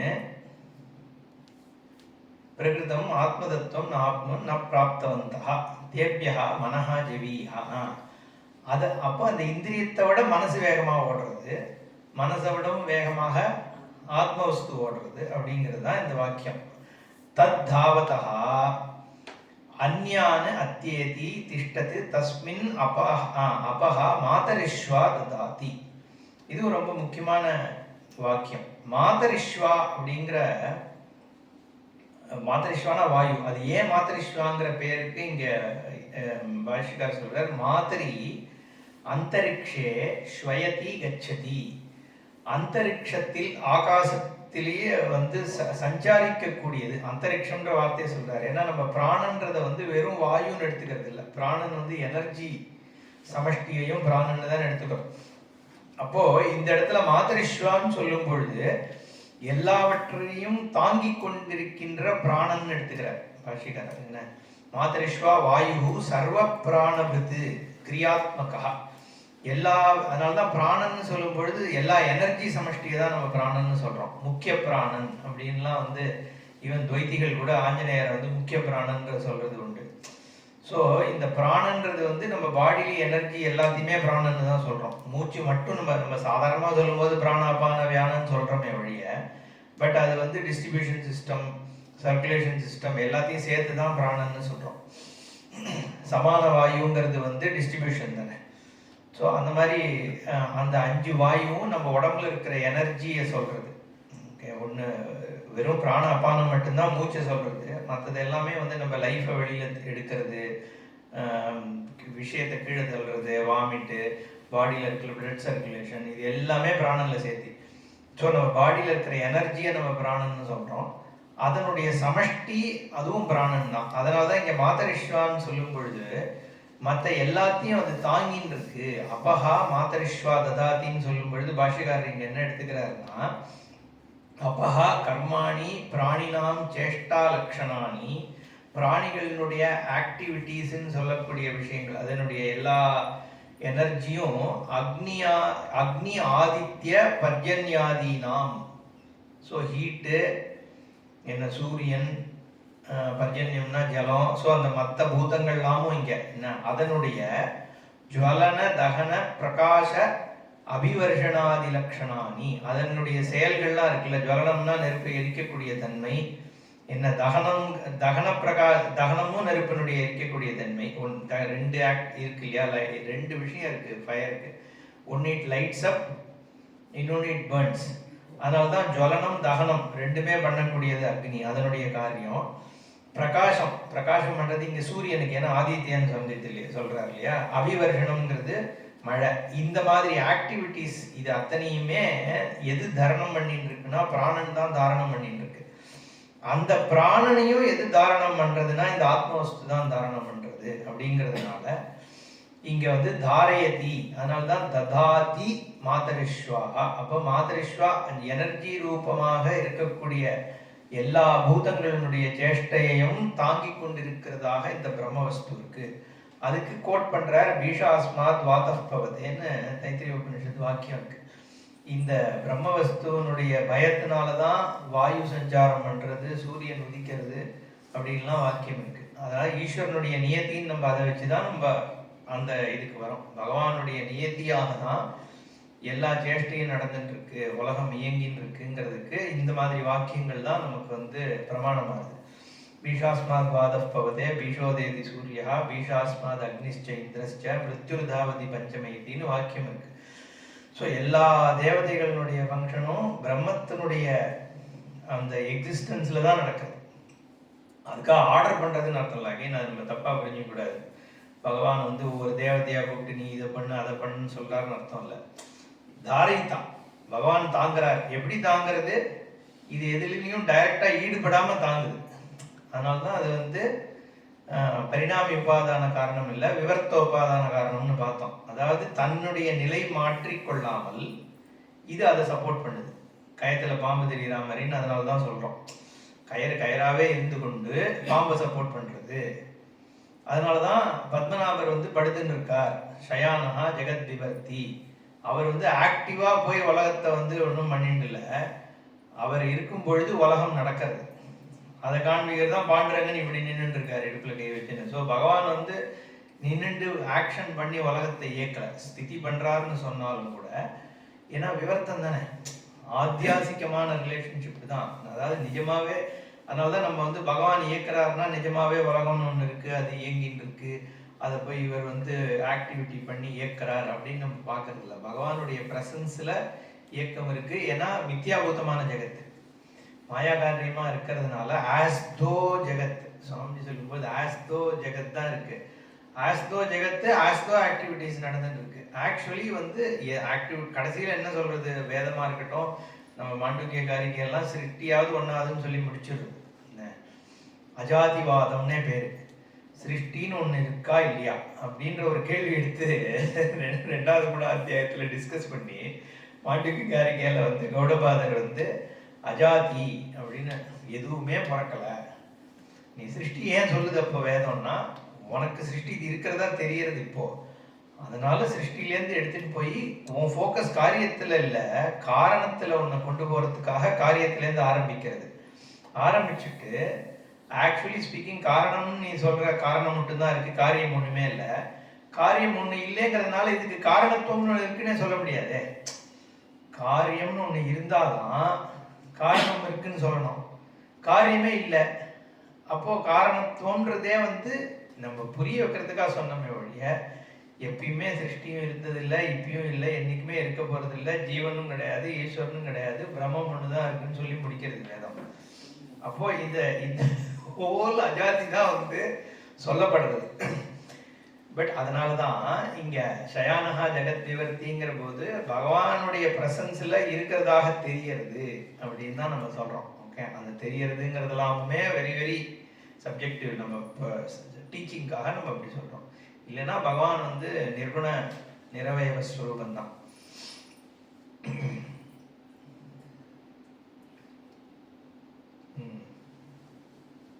கடைசியில ஒரு லைன் போட்டு முடிக்கிறார் பாஷ்யக்காரர். சர்வாஹி காரிய கரண விக்ரியாக நித்திய சைதன்ய ஆத்மஸ்வரூபே சர்வாஸ்பத பூதே சதி ஏவ பவந்தி.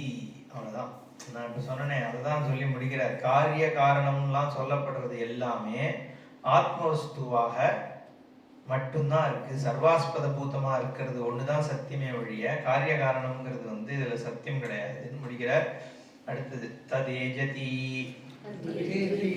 தன்னயேஜதி தத்தூரே தத்வந்திகே ததந்தரஸ்ய சர்வஸ்ய தது சர்வஸ்ய அஸ்ய பாஹ்யதஹ.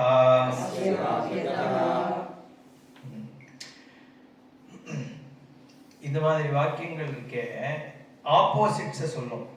தது ஏஜதி தது ந ஏஜதி, தது தூரே தது அந்திகே, ஓகே, தது அந்தரஸ்ய தத் பாஹ்யதஹ. என்ன சொல்றதுன்னா, ஆத்மா போகிறது ஆனா போகாம இருக்கு, ஆத்மா தள்ளி இருக்கு ஆனா கிட்ட இருக்கு, அப்புறம் ஆத்மா உள்ள இருக்கு ஆனா வெளியில இருக்கு. இது மாதிரிதான் ஸ்டேட்மெண்ட். பகவான் கீதை முழுக்க இப்படிதான் சொல்றார். வேதமுமே அனோரணியான் மகத்துவமகியான் இதெல்லாமும் சொல்றது. என்ன, சின்னதை விட சின்னது, பெருசை விட பெருசு அப்படின்னு சொல்றது. இது மாதிரி வாக்கியங்கள். ஏன்னா இந்த இன்னொன்னு என்னன்னா, இந்த அத்தியாரோப அபவாதாபியாம் நிஷ்பிரபஞ்சம் பிரபஞ்சத்தேன்ட்டு முதல்ல நீ யாருன்னா சமஷ்டி. முதல்ல என்ன சொல்லுதுன்னா, இந்த சமஷ்டி 3 சமஷ்டியை சொல்லுவோம் நம்ம. வேக்கன்ல ஒரு சமஷ்டி, ட்ரீம்ல ஒரு சமஷ்டி, காரணத்துல ஒரு சமஷ்டி. ஸ்தூல சமஷ்டி, சூக்ஷ்ம சமஷ்டி, காரண சமஷ்டி. ஸ்தூல சமஷ்டி நம்மனா என்ன வேதம் சொல்றது, விராட் அப்படின்னு ஒண்ணு. விஸ்வஹானா வேக்கன் ஸ்டேட்ல இருக்கிற இண்டிவிஜுவலுடைய சமஷ்டிக்கு விராட்னு பேர். அதுதான் மகாவிஷ்ணு ஸ்திதின்னு சொல்றோம். இது எல்லாத்துக்கும் சூக்ஷ்மமாக இதுக்குள்ள இருக்கக்கூடியது இருக்கே, சூக்ஷ்ம சரீரம் சொல்றோம்ல, அந்த 18 விஷயம் சேர்ந்து சூக்ஷ்ம சரீரம் சொல்லுவோம். பஞ்ச பிராணன், பஞ்ச கர்மேந்திரியம், பஞ்ச ஞானேந்திரியம், மனஸ்சேயகம், புத்திஷ்சேயகம், ஏதோ ஒரு மொத்தம் 18 19 விஷயத்தை சேர்த்து இந்த அஷ்டாதச 18 விஷயங்கள் சேர்ந்து இருக்கிறது சூக்ஷ்ம சரீரம் அப்படின்னு தத்துவபோதத்தில் டிஃபைன் ஆகுது. இந்த சூக்ஷ்ம சரீரம் தான் இந்த லோகங்களுக்கெல்லாம் போகிறது. இந்த நம்ம கருட புராணத்தில் வந்து இந்த வைத்தரணிய நதியை தாண்டி அங்கே போய் பிதிர்லோகத்துக்கு போய் உட்காருதுன்னு சொல்கிறோமே, அது இந்த சூக்ஷ்ம சரீராபிமானி ஆத்மா தான் போகிறது. அதனால தான் அந்த காலத்தில் இந்த கூடு விட்டு கூடு பாயறதுன்னா பரமாத்மாவா கூடு விட்டு கூடு பாய போகிறது, ஜீவாத்மா தான் பாயணும். அது எது போய் பாயறதுன்னா இந்த சூக்ஷ்ம சரீரத்தோடு இருக்கக்கூடிய ஆத்மா தான் போகிறது. அப்போ இந்த மனசு, புத்தி, பிராணன், கர்மேந்திரியம், ஞானேந்திரியத்தோடு சேர்ந்து இவர் போய் கிளியோட உடம்புக்குள்ளே போந்துட்டார் அப்படின்லாம் நம்ம கதை படிக்கிறோமோ இல்லையோ, அதெல்லாம் இந்த சூக்ஷ்ம சரீரம் தான். இப்போ இந்த சூக்ஷ்ம சரீரத்துக்கு ஒரு சமஷ்டி இருக்கு. எப்படி வந்து ஸ்தூல சமஷ்டினா கலெக்டிவ், ஒரு ட்ரீங்கிறது இண்டிவிஜுவல் ட்ரீ, ஃபாரஸ்ட்டுங்கிறது சமஷ்டி, அப்படி புரிஞ்சுக்கணும் நம்ம. வெஷ்டினா ஒரு ட்ரீ, சமஷ்டினா காடு, எல்லா ட்ரீ சேர்ந்த ஒரு கண்டினியூம், தனித்தனியாக இல்லை. அப்போ எல்லா மேனிஃபெஸ்டட் வேக்கன்ட் ஸ்டேட்டில் இருக்கிறது எல்லாத்தையும் சேர்த்தேன்னா அது விராட்டுன்னு சொல்கிறோம். ஏன்னா அது கான்ஷியஸ். எப்படி நான் ஒரு கான்ஷியஸ் வேக்கன் பர்சனோ அந்த மாதிரி ஒரு கான்ஷியஸ் வேர்ல்டு ஆர்டர் இருக்குது. அதுதான் வந்து சமஷ்டின்னு சொல்கிறோம் நம்ம. அதுதான் மகாவிஷ்ணு விராட்டுன்னு சொல்கிறோம். ஓகே, ஏன்னா அது வந்து வியக்த ஜெகத்து, சகுன ஜெகத்து. அதை போய் சிவஹான்னு சொல்ல முடியாது. ஓகே, சொன்னால் நடராஜான்னு சொல்லலாம் அப்போ, ஏன்னா அது சித்தில் பிரகாசிக்கிறதுங்கிறதுனால. ரெண்டாவது என்னன்னா சைதன்யம் மட்டும், அந்த நான் சொன்னேன் இந்த சூக்ஷ்ம சரீரம் இருக்கே அதனுடைய அபிமானி தைஜசகான்ற வார்த்தையினால வேதம் நம்மள சொல்றது, அதனுடைய சமஷ்டியை வந்து ஹிரண்ய கர்ப்பன்னு சொல்றோம். என்ன அது பிரம்மா ஈக்குவலண்ட். அதனால்தான் அது எங்கேருந்து வருது, அந்த நம்மளோட சொப்பனம் தான். சொப்பனத்துல இருக்கு இந்த சூக்ஷ்ம சரீரம். வேக்கன்லயும் இருக்கு. ஆக்சுவலி வேக்கன்ல வந்து ஸ்தூல சரீரமும் இருக்கு, சூக்ஷ்ம சரீரமும் இருக்கு, காரண சரீரமும் இருக்கு. காரண சரீரம்ன்றது அவித்யை, அவித்யோடு இருக்கக்கூடிய ஆத்மாவுக்கு காரண சரீரம்னு பேர். மாயை அங்க வந்து சமஷ்டி வந்து மாயை, இங்க வந்து விராட்டு விஸ்வம், விஸ்வஹா சொன்னோம் இல்லையா. வேக்கன்ல வந்து நான் என் பாடியை பார்த்துட்டு இருக்கிற இந்த ஆளுக்கு விஸ்வஹான்னு பேரு, அதனுடைய சமஷ்டிக்கு விராட்டுன்னு பேரு. சூக்ஷ்மத்துல சொப்பனத்துல இருக்கிறவங்க சூக்ஷ்ம சரீரம் மட்டும்தான் இருக்கு. ஸ்தூல சரீரம் சொப்பனத்துல அவைலபிளா இல்லை. சொப்பனத்துல வந்து சூக்ஷ்ம சரீரமும் காரண சரீரமும் அவைலபிளா இருக்கு.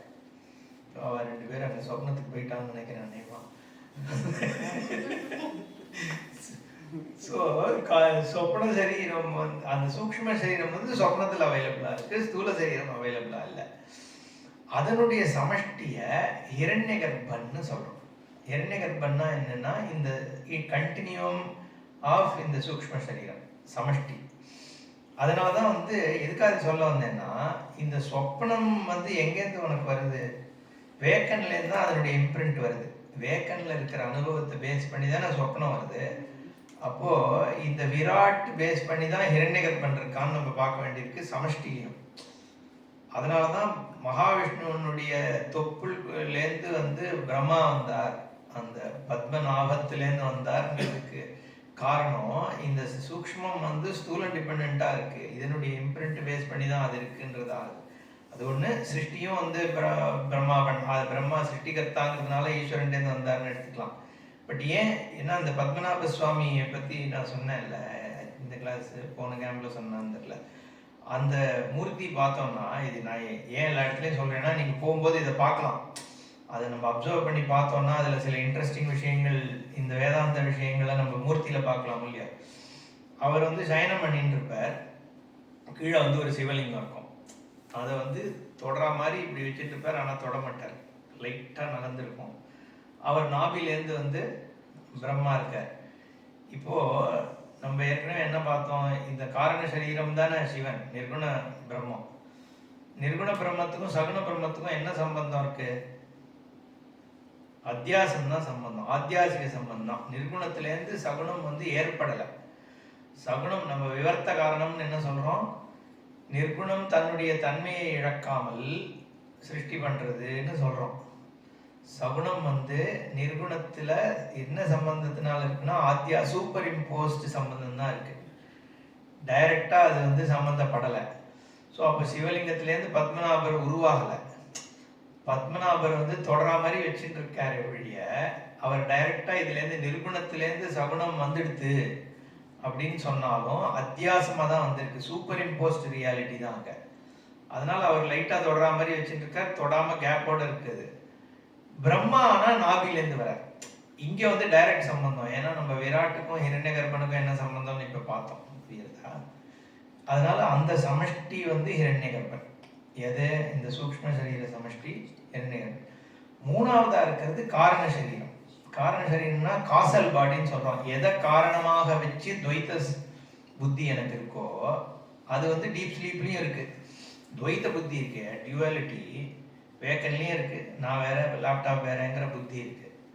ட்ரீம்ல இருக்கா? ட்ரீம்லயும் இருக்கு. ஏன்னா அங்கேயும் நான் வேற, என் ட்ரீம்ல வர ஆப்ஜெக்ட்ஸ் வேற என்னன்னு பாக்குறேன். டீப் ஸ்லீப்ல இருக்கு, அவ்வியக்தமா இருக்குன்னு நம்ம சொல்லி ஆகணும். ஏன்னா டீப் ஸ்லீப்ல வந்து அவித்தியை போயிடுதுன்னா ஜெய்சங்கர்ஜி சொன்ன மாதிரி திருப்பி எழுந்த உடனே அவித்தியை இருக்கக்கூடாது எனக்கு. ஸோ அப்போ அவ்வியக்தமாக அது தூங்கிட்டு இருக்கு உள்ள, அப்போ அது மட்டும்தான் இருக்குன்னு சொல்லணும். ஏன்னா வேக்கன்ல வந்து உனக்கு பல பதார்த்தங்கள் தெரியறது, ட்ரீம்லயும் பல பதார்த்தங்கள் தெரியுது, டீப் ஸ்லீப்ல எதுவுமே தெரியல, அவித்தியை மட்டும்தான் இருக்கு. அப்போ டீப் ஸ்லீப்ல இருக்கிறது என்னன்னா ஆத்மாவும் அவித்தை, இது ரெண்டு தான் இருக்கு. அப்படிங்கிறதுனால அது காரண சரீரம்னு ஏன் சொல்றோம்னா இதை காரணமா வச்சுதான் துவைத்த விவகாரமே ட்ரீம்லயும் வேக்கன்லயும் இருக்கு. அதனால இதுக்கு காரண சரீரம்னு பேர். இதுக்கு ஒரு சமஷ்டி எடுத்தேன்னா என்ன எடுப்ப? ஜீவனுக்கு காரணம் அவித்தியை, ஜெகத்துக்கு காரணம் என்ன? மாயை தான் காரணம். ஓகே, மாயினால்தான் ஜெகத்து தெரியுது. அதனால இங்க வந்து சமஷ்டிய மாயைன்னு சொல்றோம். பட் ஆனாலுமே அவித்தியையும் மாயையும் மாத்தி மாத்தி யூஸ் பண்ற வழக்கம் உண்டு. ஏன்னா அவ்வியக்தத்துல வந்து என்ன பேதம் அப்படி சொல்லுவேன். ஸோ வெஷ்டி சமஷ்டின்னு சொல்லும் பொழுது குணத்தோட இருக்கிறதுல தான் இது சின்னது அது பெருசுன்னு சொல்ல முடியும். அவ்வியக்தமா பொட்டன்ஷியல்ல இருக்கிற ஒண்ணுத்துல வந்து பேதம் சொல்ல முடியாதுங்கிறதுனால தான் பொதுவா அவித்தியையும் மாயையும் சேர்த்து சேர்த்து சொல்லுவோம் நம்ம. இப்போ இது வந்து எதுக்கு இதுல நான் சொல்லி இந்த அப்போசிங் திங்ஸ் சொல்ல வந்தேன். ஓகே, இந்த வெஷ்டி, இந்த மூணு விதமான வெஷ்டி சமஷ்டி இருக்கு. இது எல்லாமே கடைசியில என்ன சொல்றோம்? இதெல்லாம் சொல்லுது வேதம். சொல்லிட்டு கடைசியில வந்து இது எதுவுமே இல்லை, வஸ்து ஒண்ணுதான் இருக்குன்னு நெகேட் பண்ணிட்டு, அப்போ முதல்ல சிருஷ்டி, அதே மாதிரி சிருஷ்டி நடக்கிறது. முதல்ல வந்து ஆகாசம் வந்தது, ஆகாசத்துலேருந்து வாயு வந்து, வாயுலேருந்து அக்னி, எங்கேருந்து எல்லாம் வந்தது? ஆத்மாலேருந்து வந்ததுன்னு சொல்லிட்டு கடைசியில இந்த காரியம் எல்லாம் மித்தியை, காரணம் ஒண்ணுதான் சத்தியம் அப்படின்னு சொல்லி இவ்வளோ பெரிய உலகத்தையும் முதல்ல சூப்பர் இம்போஸ் பண்ணிட்டு, அதுக்கப்புறம் அதுல இருக்கக்கூடிய பிரகாசிக்கப்படுகின்ற விஷயங்கள் இருக்கு, பிரகாசிக்கின்ற விஷயங்கள் இருக்கு, அது எல்லாம் மித்தியை, பிரகாசம் ஒண்ணுதான் சத்தியம்னு சொல்லிட்டு, அது ஏன் அப்படி சொல்ல வேண்டியிருக்கு? ஏன் வெறும்னா வந்து நீ இந்த உடம்பு இல்லை, அது இல்லை, இது இல்லை, நீ கான்சியஸ்னஸ் தான் அப்படின்னு சொல்லிடலாமே. அந்த மாதிரி அது சொன்னா போருமே. இது எதுக்கு உலகம் முழுக்கையும் முதல்ல சூப்பர் இம்போஸ் பண்ணணும், அதுக்கப்புறம் அதுல இருக்கிற அந்த நாமரூபம் வந்து மித்தியைன்னு சொல்லி வஸ்து தான் சத்தியம்னு சொல்லணும்னா அப்பதான் சர்வாத்ம பாவம் சித்திக்கும். வெறும்னா நான் இதோட வேறுன்னு சொல்றதுனால எனக்கு ஒரு பயனும் கிடையாது. ஏற்கனவே நான் பாடி அளவுக்கு இருக்கேங்கிறதே எனக்கு துக்கமா இருக்கு. இப்ப பாடியோட சின்னதா உள்ளுக்குள்ள ஏதோ ஒண்ணு குட்டி உண்டா உட்காந்துருக்கேன், அதுதான் நான் சொன்னேன்னா அது என்னோட எந்த பிரச்சனையும் சால்வ் பண்ண போறது இல்லை. அது உண்மையும் கிடையாதுங்கிறது வேற விஷயம். பட் நான் வியக்தின்றதான ப்ராப்ளம். என்ன தவிர இவ்வளவு பெரிய உலகம் இருக்கு, நான் வந்து இத்தனுண்டா இருக்கேன், எனக்கு முன்னாடி எத்தனை மில்லியன் இயர்ஸ் உலகம் இருந்திருக்கு, எனக்கு அப்புறம் எத்தனை மில்லியன் இயர்ஸ் இருக்க போறதோ தெரியல. நான் இப்படி, அதாவது நம்ம இந்த இதை ஜூம் பண்ணோம்னு வச்சுக்கோ, எர்த்தை வந்து ஜூம் பண்ணி, இப்போ யூனிவர்ஸுக்குள்ள மில்கி வே கேலக்ஸி, மில்கி வே கேலக்சிக்குள்ள ஒரு எர்த்துக்குள்ள இந்தியான்னு ஒரு கண்ட்ரி, இந்தியான்ற ஒரு கண்ட்ரிக்குள்ள தமிழ்நாடுன்னு ஒரு ஸ்டேட்டு, தமிழ்நாடுன்னு ஒரு ஸ்டேட்டுக்குள்ள நம்ம இன்னும் வந்தோம்னா இங்க தேனிக்குள்ள ஒரு இது, அதுக்குள்ள நம்ம இருக்கோம். இத்தினூண்டு அது மைக்ரோஸ்கோப் மாதிரி உள்ள போறது, கூகுள் மேப்பை ஸ்கேன் பண்ண. அப்போ நம்மளோட ப்ரெசன்ஸ் வந்து இவ்வளோ பெரிய ஸ்கீம் ஆஃப் திங்ஸ்ல ஒண்ணுமே கிடையாது, இன்சிக்னிஃபிகண்ட். இப்போ இந்த இன்சிக்னிஃபிகண்ட் பர்சனா இருக்கக்கூடிய என் மேல வந்து இது எல்லாத்தையும் சூப்பர் இம்போஸ் பண்ணி எல்லாம் நீதான் அப்படின்னு முதல்ல கொண்டு வருது. ஏன்னா இந்த இன்சிக்னிஃபிகண்டோடய இன்சிக்னிஃபிகண்டா நான் என்ன ஆக்கிண்டு இதுக்குள்ள இருக்கிற ஒரு சின்ன வஸ்து தான் நான் சொல்றதுனால எனக்கு பயம் ஜாஸ்தி தான். ஏற்கனவே நான் time wise limited, space wise limited, object wise limited, பகவான் கிட்ட போகணும்னா வைகுண்டத்துக்கு போய் உட்காருன்னா அவர் என்ன நான் கோவப்பட்டாருன்னா என்ன பண்றது? நம்ம வந்து கிளாஸ்ல தூங்குற மாதிரி பகவான் இருக்கும்போதே தூங்கிட்டோம்னா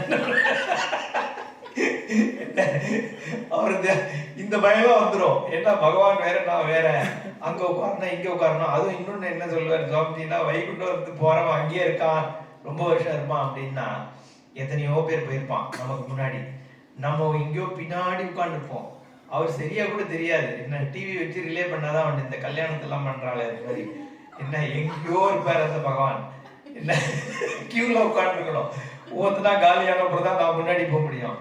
என்ன இந்த பயம்லாம் வேற. அதாவது என்னை தவிர வேறையாக பகவான் இருக்காருன்னா அதனால எனக்கு வந்து துக்க நிவர்த்தி வரப்போறது இல்லை. என்ன அதனால இந்த சொரூப ஞானம் தான் வந்து நம்ம கொடுக்க. அதை நம்மளை சின்னதாக்கிட்டு நான் வேற, தேகம் வேற, ஆத்மா இது வேற, அது வேற, ஏற்கனவே தான் எல்லாம் வேறன்னாச்சு. இதுல தேகம் வேற வேறன்னு சொல்லிட்டியா? அட்லீஸ்ட் தேகம் ஒன்னாவது நான் இருந்தேன், இப்போ அதுவும் போச்சு, மனசும் போச்சு, இது உண்டா உள்ள இருக்கும் போல இருக்குங்கிற புத்தி அது வந்து நமக்கு வந்து மோட்சத்தை கொடுக்க போறது இல்லை. அப்போ எது மோட்சத்தை கொடுக்கும்னா சர்வாத்ம பாவம் தான் மோட்சம் கொடுக்கும். எல்லாமே நீ தான். அதனாலதான் பகவான் வந்து கூட கீதையில எங்கெங்கெல்லாம் ஆத்மாவை பத்தி சொல்றாரோ அதனுடைய பலனா என்ன சொல்றாருன்னா, நீ எல்லாத்தையும் நானாக பார்ப்பாய் அப்படின்னு சொல்லிதான் முடிக்கிற. அப்ப அது 6வது அத்தியாயமா இருக்கட்டும், 5வது அத்தியாயமா இருக்கட்டும், எவன் வந்து எல்லாத்தையும் நானாக பார்க்கறானோ அவன் தான் முக்தன் அப்படின்னா வேதமும் அதை தான் சொல்றது. பிரம்மவஸ்துவை பத்தி சொல்லிட்டு சர்வாத்மாவாக நீ பார்க்கும் பொழுதுதான். அதனாலதான் இந்த அத்தியாரோப அபவாதம் நடக்கிறது. இங்க வந்து ஆப்போசிட்ஸ் ஏன் சொல்லுதுன்றதுக்கு நான் சொல்றது காரணம் என்னன்னா, இந்த குணங்களையும் நீக்கிறது, எல்லாத்தையும் அத்தியாசம் பண்ணி அது நாமரூபத்தை நீக்கும் பொழுது சர்வாத்ம பாவம் சித்திக்கிறது. அதுதான் அத்தியாரோப அபவாதாபியாம் நிஷ்பிரபஞ்சம் பிரபஞ்சதேங்கிற வாக்கியம். அத்தியாரோபம் பண்ணி அதுல ஒரு பாகத்தை அபவாதம் பண்ணும் பொழுது நிஷ்பிரபஞ்சமாகிய பிரம்மம், பிரபஞ்சம் இல்லாத தன்மை, நிஷ்பிரபஞ்சம்னா அங்க பிரம்மவஸ்துன்னு அர்த்தம். நிஷ்பிரபஞ்சமாகிய பிரம்மமானது பிரபஞ்சத்தே உனக்கு கிடைக்கிறது, நீ புரிந்து கொள்ள முடியும். அப்ப இந்த ஈவன் தோ நம்ம இந்த பிரக்கிரியா, அந்த பிரக்கிரியா, காரணகாரிய பிரக்கிரியா, ஆபாச பிரக்கிரியா சொன்னாலும் இது எல்லாமே அத்தியாரோப அபவாத பிரக்கிரியா தான் எல்லா இடத்துலையும். ஏன்னா பிரம்மவஸ்துவை பத்தி இல்லைன்னா ஒண்ணுமே சொல்றதுக்கு எதுவுமே இல்லை. பிரம்மம் அவ்வளவுதான் சொல்லலாம். அந்த வார்த்தை கூட ஆக்சுவலி அர்த்தம் கிடையாது. என்ன ஒண்ணுமே சொல்ல முடியாது. இந்த வார்த்தையெல்லாம் டீச்சிங்காக மட்டும்தான் நம்ம சொல்றோம். அதனால இது எல்லாமே வந்து சொல்லி இத மாதிரி எல்லாம், அந்த மாதிரி எல்லாம், அது மாதிரி எல்லாம் ஒரு அத்தியாரோபணம் பண்ணி நீ இப்படி எல்லாம் இருக்க, எல்லாமாவும் இருக்க எல்லாம் காமிச்சுட்டு அதுக்கப்புறம் அதை அபவாதம் பண்ணும் பொழுது உன் சுரூபம் சித்திக்கிறது. அதான் அப்புறம் அப்பா தானே பண்றான். இப்ப எதுக்காக நான் வந்து அத்தியாரோபணம் பண்ணணும்னு நம்ம பண்ணக்கூடாது. அத்தியாரோபம் பண்ணாதான் அபவாதம் பண்ணும்போது ஞானம் ஏற்படும். கடைசியா எப்படியுமே சிருஷ்டி இல்லைன்னு தானே சொல்ல போற. அப்புறம் எதுக்கு நான் இந்த சிருஷ்டி பிரக்கிரியெல்லாம் சீரியஸா கேட்டுக்கணும்னு. அதனாலதான் ஸ்ருதி வந்து இந்த டீச்சிங் நடக்கும் பொழுது நம்ம அதுக்கு சப்மிட், அந்த வழியாக கையை பிடிச்சின்னு ஒருத்தர் அழிச்சின்னு போனார்னா கூட போனோம். நானே அதை கன்க்ளூட் பண்ணிட்டு எப்படியும் சிருஷ்டி இல்லைன்னு முதலே சொல்லிட்டு அப்புறம் இதை பத்தி எதுக்கு நான் சீரியஸா கேட்டுக்கணும்னு எடுத்துக்கூடாது. ஸோ அந்த வழியா வந்தாதான் இந்த ஞானம். அதனாலதான் இதுக்கு பிரமாணம், பிரக்கிரியை இதெல்லாம் சொல்றோம். நம்ம மெத்தடாலஜி ஆஃப் டீச்சிங் இல்லதான். ஆனா இல்லைன்னு நீ புரிஞ்சுக்கல இல்லைன்னும், அப்போ இந்த வழியா வந்தாதான் உனக்கு புரியும் அப்படிங்கிற பிரக்கிரியா. அதனாலதான் இது வந்து ஆப்போசிட்ஸை முதல்ல சொல்றது. ஏஜத்தி ஏஜத்தி, தூரமா இருக்கிறதும் அதுதான், பக்கத்துல இருக்கிறதும் அதுதான். இது ரெண்டு விதமா எடுத்துக்கலாம். ஒண்ணு வந்து it is beyond space, beyond டைம்னு சொல்றதுக்கு எடுத்துக்கலாம். அதை தவறையும் இங்க பாஷைக்காரர் இதுக்கு அர்த்தம் சொல்றார். தூரம்னா ஏன், கிட்டேனா ஏன், அதெல்லாம் சொல்றார்.